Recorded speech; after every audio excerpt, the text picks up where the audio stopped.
Bom dia a todos, a vocês que sempre nos acompanham, que nos ouvem. Que a graça e a paz do nosso Senhor Jesus Cristo possa estar em cada coração, no coração de vocês, no coração de cada um dos seus familiares.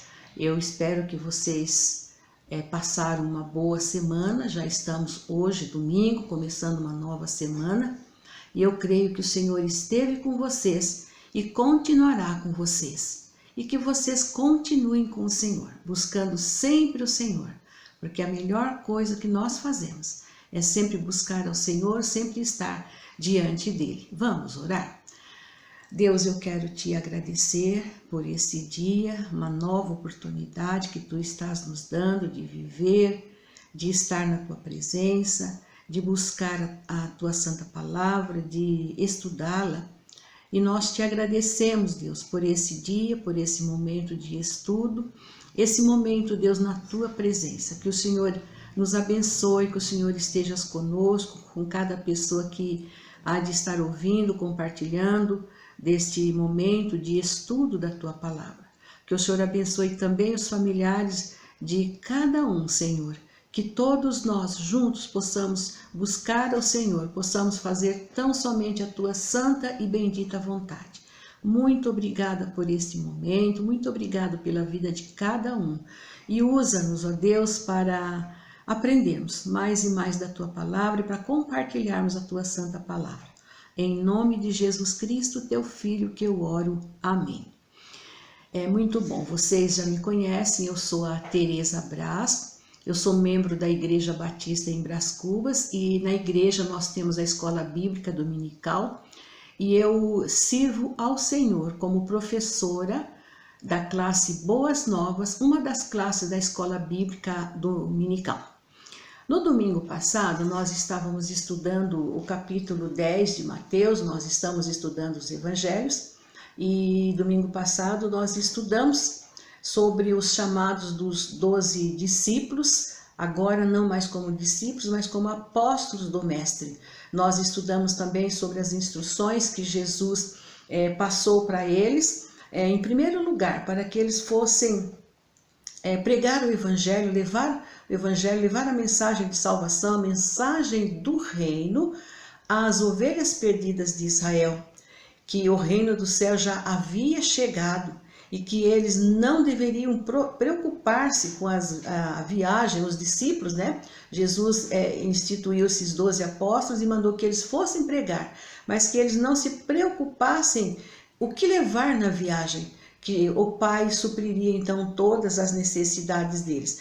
Em segundo lugar, nós vimos que Jesus ademoestou aos seus discípulos sobre que eles vigiassem, que eles fossem vigilantes, que eles fossem sábios, porque eles enfrentariam diante dele lobos, e aqueles lobos eram os falsos profetas, eram os fariseus, os escribas que estariam ali perseguindo os discípulos de Jesus. Eles não receberiam, quando Jesus fala também que eles enfrentariam lobos, é porque eles também não seriam tratados assim docilmente, mas eles seriam perseguidos pelo povo, assim como o Mestre foi.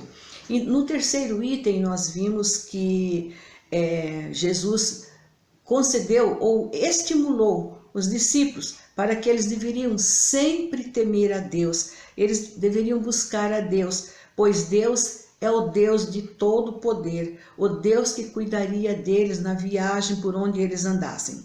No quarto item nós vimos sobre as dificuldades que os apóstolos enfrentariam, começando pela família, pai contra filho, filho contra pai, pois os membros da família, muitas vezes, quando alguém se converte, eles perseguem, eles não dão atenção, eles desprezam aquela pessoa que se converteu. Por isso, a dificuldade começaria junto ou na própria família. Hoje nós vamos continuar vendo no capítulo 10, dos versículos 40 a 42, que é o último item dessa primeira parte.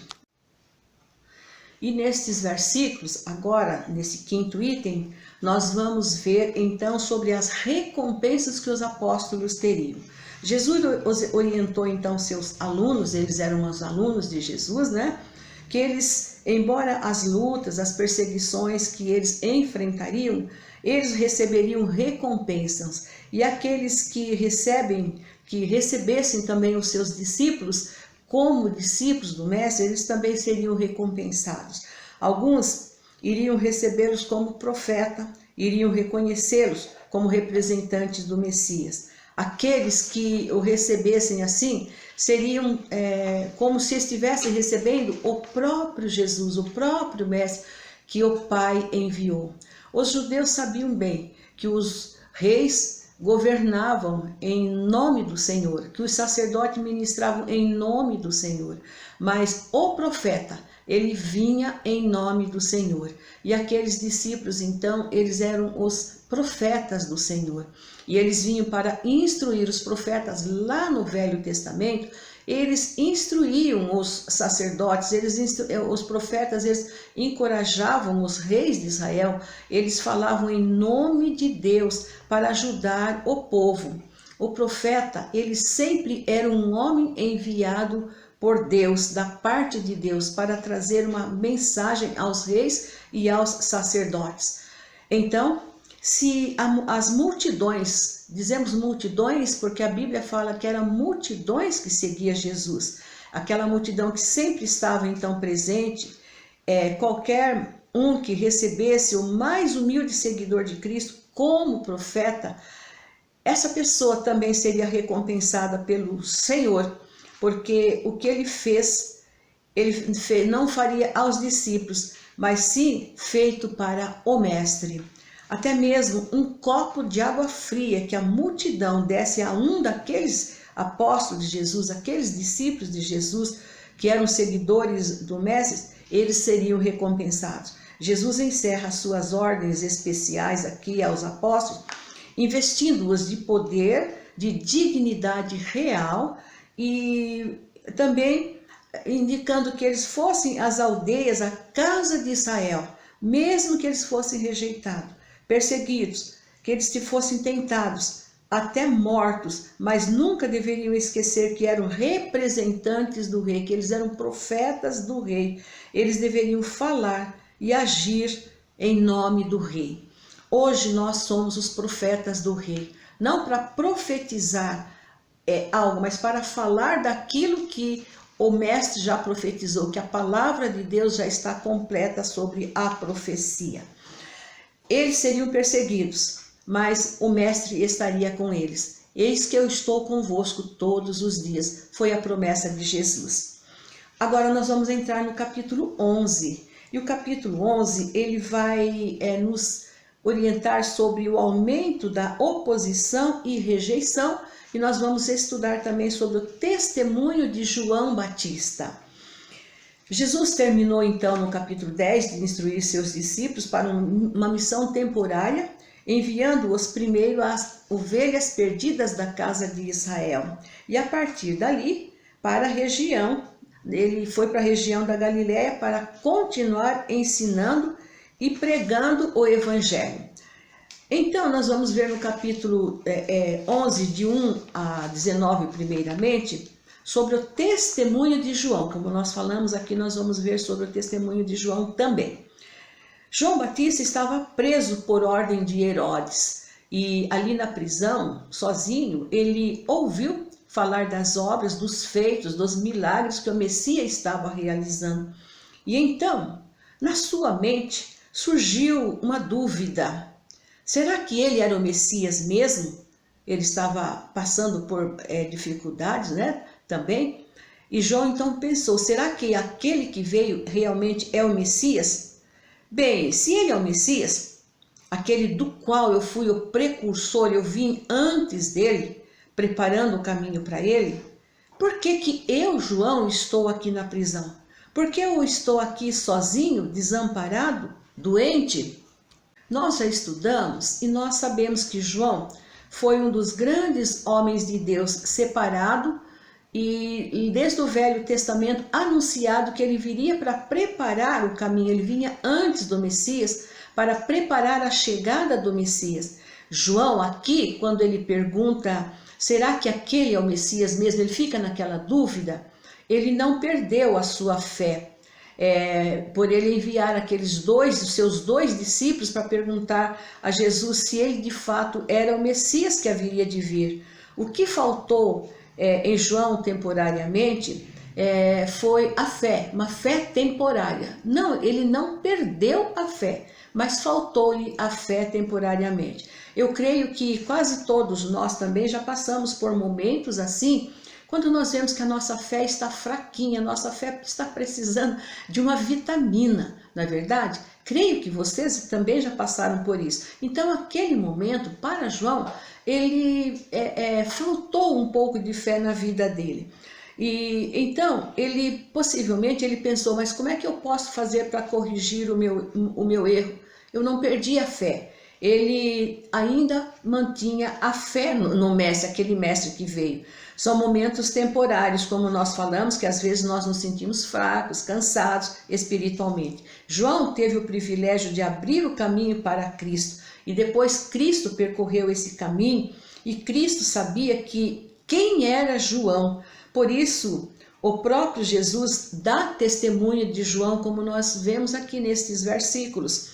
Ele fala que entre os nascidos de mulher não surgiu outro maior que João, o Batista. Então, em resposta às perguntas dos discípulos, Jesus manda os seus discípulos. Nós já vimos quem eram os discípulos de João e quem eram os discípulos de Jesus. Então, Jesus manda os discípulos de João dizer a ele o que vocês estão vendo, o que vocês estão ouvindo.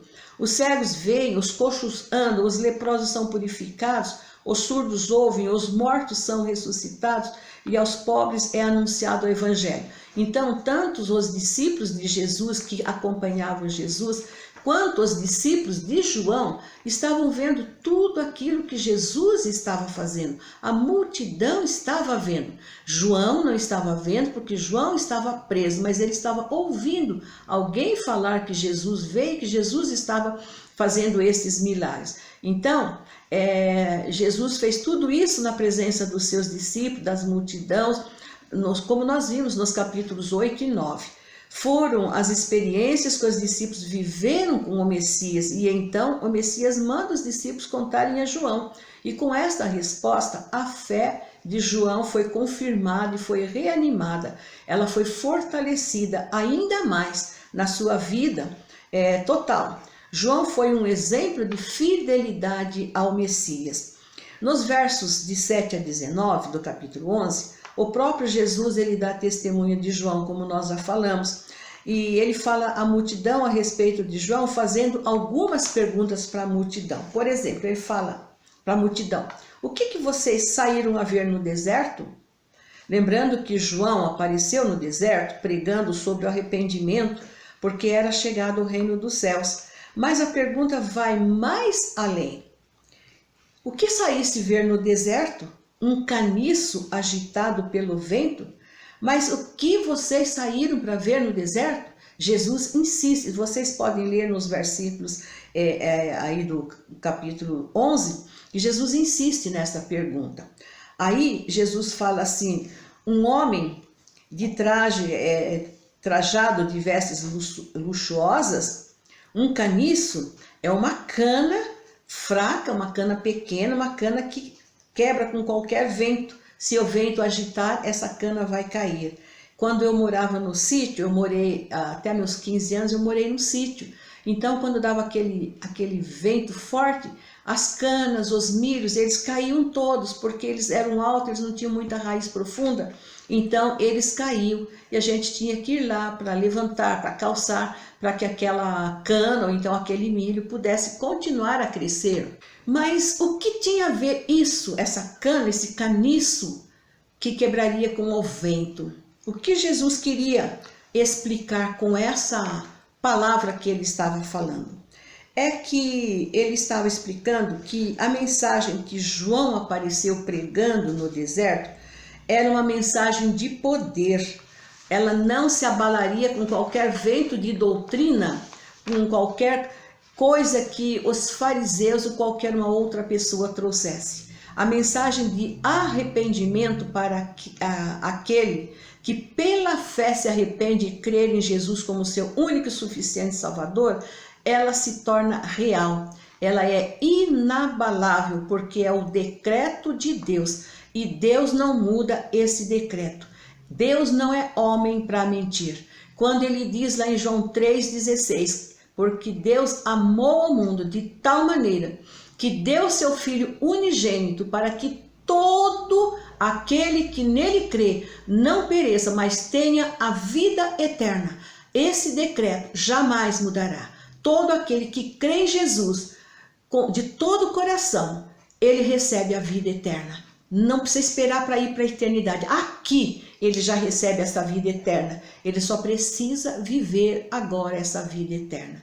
Deus decretou então que todo aquele que crê no seu Filho, ele tenha a vida eterna. Então a mensagem de arrependimento que João veio trazendo ali no deserto, não era uma mensagem qualquer, mas era a mensagem para que a multidão, os fariseus, os homens daquela época e os homens de hoje possam se arrepender e crer em Jesus de todo o coração para receber Jesus Cristo como Senhor e Salvador. E isso jamais vai mudar. João, ele não andava de trajes muito simples, ele usava vestes de pelo de camelo, um cinto de couro em torno do seu lombo. Ele não veio para se assentar em tronos reais, ele veio para anunciar uma mensagem de esperança e paz, mas também uma mensagem de juízo àqueles que não se arrependem. Então, Deus é bom, Deus é amor, mas ele também é um Deus justo. João também anunciou a mensagem de juízo que Jesus veio trazer, que a palavra de Deus nos ensina. No verso 9, Jesus agora ele pergunta para a multidão: mas por que saíste? Para ver um profeta? João veio em cumprimento às profecias do Senhor.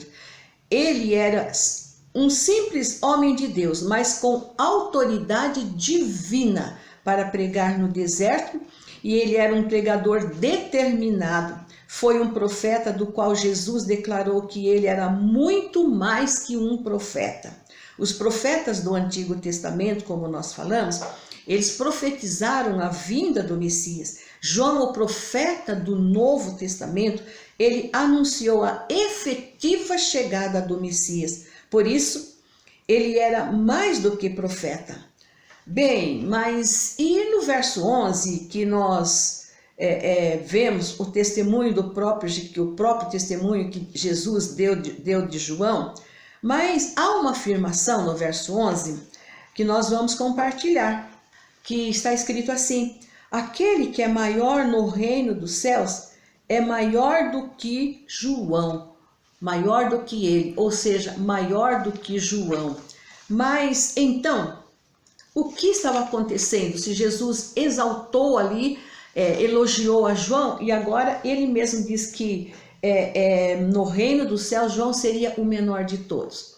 Aqui, Jesus não está colocando em jogo a vida e o testemunho que ele deu de João, nem mesmo o caráter que ele deu de João, o grande profeta de Deus. Mas Jesus estava se referindo aos privilégios que o cristão do reino dos céus tem. Ser cidadão do reino dos céus é um privilégio muito grande, muito maior do que anunciar a chegada do rei. João anunciou a chegada do rei, anunciar a chegada do evangelho, testemunhar de Cristo, viver Cristo é um privilégio muito grande, mas ser cidadão do reino dos céus, pertencer à pátria celestial é muito melhor. Por isso, meus queridos ouvintes, vale a pena nós nos convertermos, permanecermos firmes para entrarmos em definitivo no reino celestial. É um privilégio muito grande a gente pertencer a Cristo, viver Cristo, começando aqui na nossa vida, para no futuro nós estarmos com o nosso Deus. Nos versos de 12 a 19, Jesus continua seus ensinos e ele declara assim: o reino dos céus não é tomado à força. Então existem algumas afirmações de Jesus aqui que nós queremos compartilhar, porque o reino dos céus é tomado à força. O que Jesus queria ensinar ao pronunciar estas palavras? Primeiro, que os profetas e a lei profetizaram até João, pois esse era o papel do profeta lá no Velho Testamento. E desde essa época o povo nem sempre ouvia. Lá no Velho Testamento nós sabemos que o povo não dava crédito, o povo não ouvia muitas vezes o que o profeta falava. Malaquias 4:4-6, por exemplo, ele profetizou que João viria e que ele era comparado como Elias, ou Tesbita, que apareceu durante o reinado de Acabe, rei de Israel, o esposo de Jezabel. Nós conhecemos um pouco da história ali de Jezabel e do seu esposo. Elias tinha um temperamento forte e ardente, vestia-se de peles de animais, com um cinto de couro e uma capa de pele de carneiro, muito parecido com o estilo de vida com que João Batista se vestia. Por isso que Jesus diz que João Batista era o Elias que havia de vir. Elias foi rejeitado ao falar a verdade. João também foi rejeitado ao falar a verdade. Foi rejeitado e foi até preso. Os fariseus, os escribas, opuseram ao reino a pregação de João e com muito rigor. Sabemos desde o princípio, nós temos dito que os escribas, eles rejeitavam a palavra do Messias com rigor e com violência. Herodes também contribuiu, como nós falamos, ele prendeu João, fizeram tudo para se apoderar do reino com violência. Por outro lado, entre as multidões sempre existiam aqueles que se esforçavam para entrar. Muitos aguardavam a chegada do rei, como nós lemos lá em Lucas 16:16, que todo homem se esforça para entrar no reino dos céus. Mas como esses homens se esforçam para entrar no reino dos céus? Desde o princípio, como nós vemos, o homem ele quer entrar no reino dos céus, porém ele procura vários caminhos e várias portas largas, vários meios para entrar no reino dos céus, muitas vezes com violência. E esses caminhos, eles não conduzem ao caminho do céu, não conduz à vida eterna, mas conduz à perdição. Hoje nós vemos isso ainda, não é diferente. Cada um procura, de uma ou de outra forma, entrar no reino dos céus. Cada um tem o seu Deus, sua religião. Quantos deuses nós vemos, quantas religiões nós vemos hoje? Tudo por quê? Porque o homem quer entrar no reino dos céus. Mesmo que seja um Deus falso, um Deus morto, os homens procuram fazer também boas obras para entrar no reino dos céus. É um caminho falso. É só Jesus, só o Messias que é o caminho. E é somente pela fé genuína nele que é possível entrar no reino dos céus. E é pela fé que se permanece no reino. João não era a reencarnação de Elias, como nós falamos. Ele mesmo declarou: eu não sou Elias, João 1:21. Mas ele veio cumprir o papel de Elias. Assim como Elias, ele debateu lá com Jezabel. João também veio para debater e para anunciar o evangelho do arrependimento para os escribas, para os fariseus, para a multidão daquela época.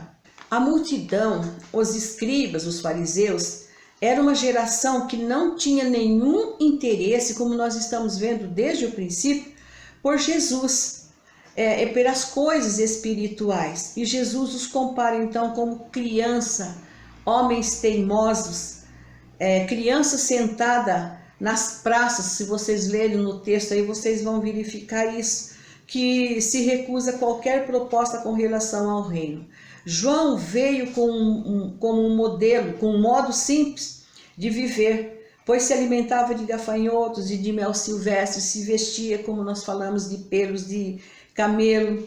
Ele era uma pessoa simples e o povo o acusou de que ele estava possuído de demônio.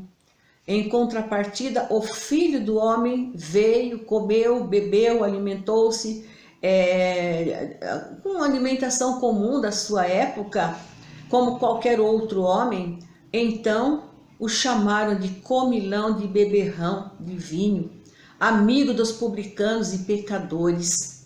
Jesus, como Filho de Deus, nunca comeu nem bebeu em excesso, mas fez a amizade com os pecadores para mostrar-lhes o seu poder em salvá-los, em perdoar os seus pecados. Jesus nunca precisava nem falar das suas obras e para as pessoas, que elas, só como nós já estudamos, só por um toque nas suas vestes, elas eram transformadas. Pela transformação que elas tinham, a gente pode perceber o poder que o Messias tinha. Nós vimos nos capítulos 8 e 9 quantas curas ele realizou, que provam que ele era verdadeiramente o Messias. Agora nós vamos continuar no capítulo 11, versículo 20 a 24, que nós vamos ver a rejeição de Jesus em 3 cidades. Aqui nós vemos 3 ais de Jesus sobre essas 3 cidades. Ai de ti, Corazim, ai de ti, Betsaida, e tu, Cafarnaum. Em privilégio fostes elevada até os céus, mas descerá ao inferno em julgamento. Na época de Jesus, haviam 4 cidades proeminentes na região da Galileia. Era Corazim, Betsaida, Cafarnaum e Tiberíades. Mas as 3 primeiras foram muito privilegiadas, pois foi onde o Filho de Deus encarnado andou pelas ruas empoeiradas, ensinando o povo, e onde ele realizou a maior parte dos seus poderosos milagres. Mas, mesmo assim, essas 3 cidades, seus moradores recusaram a arrepender-se, como nós falamos a importância de arrependimento, né? Não adianta Jesus estar por ali, passar por ali, mas se não houver arrependimento no coração do homem. Por isso o Senhor pronunciou um julgamento duro sobre essas cidades e voltou sua mente para Tiro e Sidom, que antes estavam sob o julgamento de Deus, devido à idolatria, devido à maldade de Tiro e de Sidom. Eles não tiveram muitos privilégios, não foram realizados muitos milagres por Jesus ali. Por isso, não se arrependeram, porque não viram tantos milagres de Jesus ali. Mas o castigo sobre aquelas cidades, as 3 cidades, como nós falamos, viria. O castigo de Tiro e Sidom era menor, porque eles não assistiram aos milagres de Jesus. Mas Betsaida, Cafarnaum e Corazim, elas seriam castigadas. Por exemplo, Jesus, quando ele foi rejeitado em Nazaré, ele foi morar em Cafarnaum. Jesus morou em Cafarnaum, tornou-se a sua terra natal. E ali ele realizou grande parte dos seus milagres e extraordinários milagres. Nós não estudamos todos os milagres de Jesus, mas em Cafarnaum ele realizou muitos milagres. Cafarnaum perdeu a oportunidade por não se arrepender. O pecado e a perversidade de Sodoma, a capital da homossexualidade, foram grandes, mas o pecado de Cafarnaum foi maior por rejeitar o Santo Filho de Deus. Por isso, Sodoma não seria castigada severamente quanto a Cafarnaum no dia do julgamento.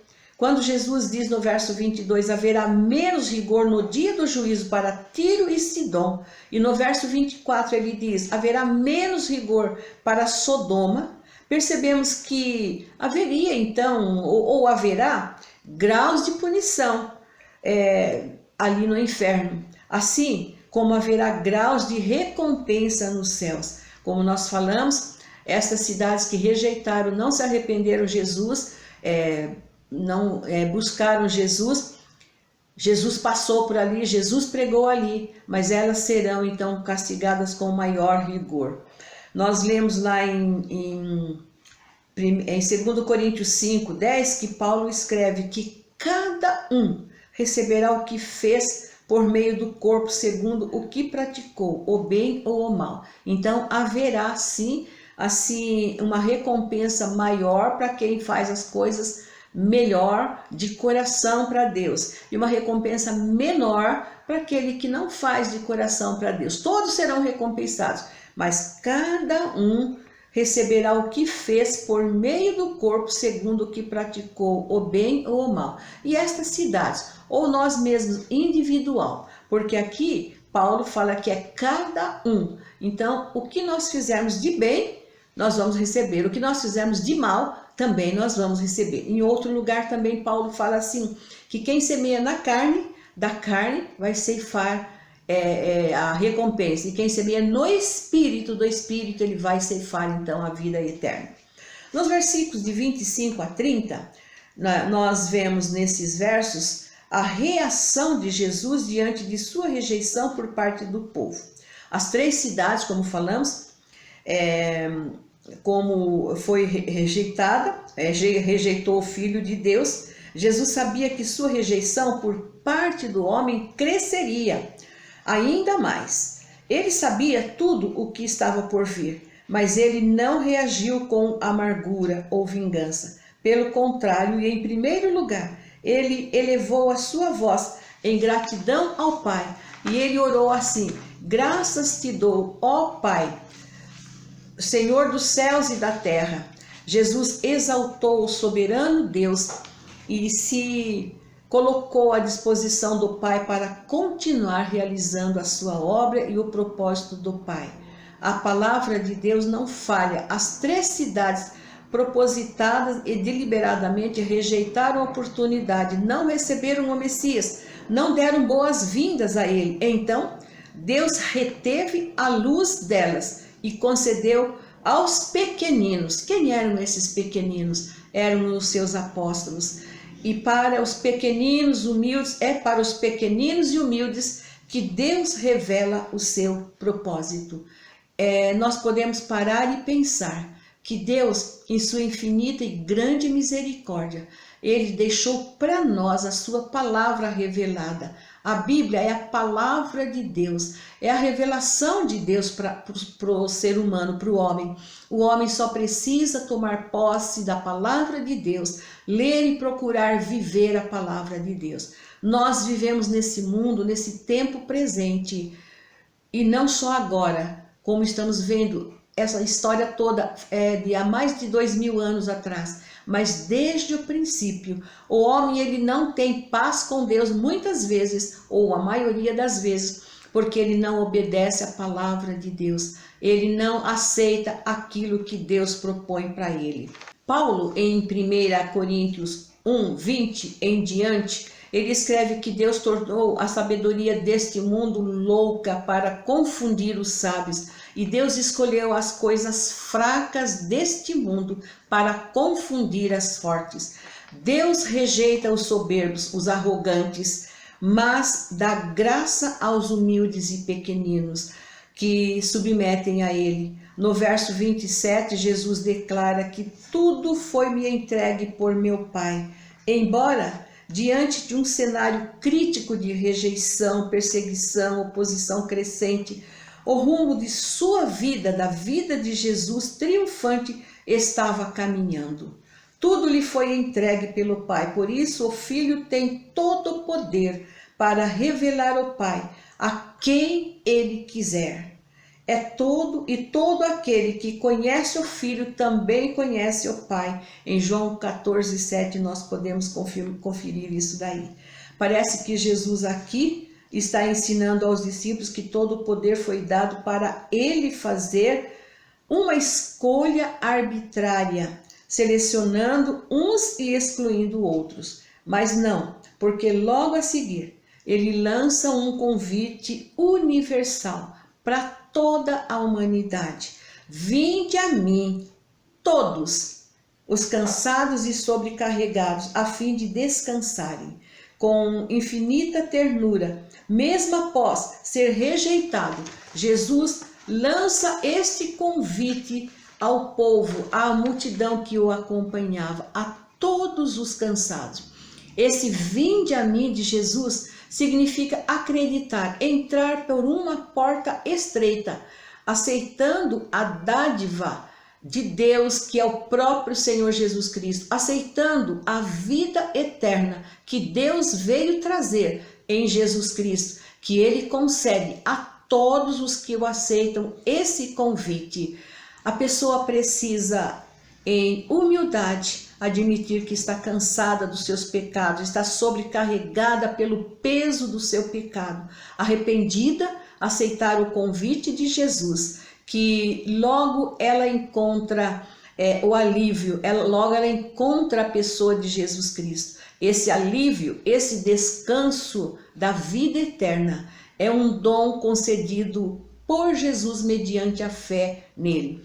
Depois Jesus ordena: tomai sobre vós o meu jugo, ou seja, submetam-se à minha vontade. Deixem o controle da sua vida nas minhas mãos. Aprendam de mim, aceitando o meu senhorio em todas as áreas de sua vida. Aprendam comigo, que sou manso e humilde de coração. E em contrastes com os fariseus, que eram severos, que eram orgulhosos, o mestre humilde, ele chama: vinde a mim. Se vocês agirem assim, encontrareis o descanso para vossas almas. Os fariseus, eles atam pesados fardos de transportar. Mateus 23:4 nós encontramos isso. Mas o meu jugo é suave, não esfola o ombro como o jugo dos fariseus. Haverá problemas, sim, haverá as dificuldades, vocês vão ter a vida cristã, muitas vezes não é fácil para você viver, mas vale a pena, como nós falamos há pouco. Nós podemos a todo momento contar com o Mestre Jesus, que sempre está pronto para nos ajudar e ajudar a carregar o nosso jugo, o nosso fardo.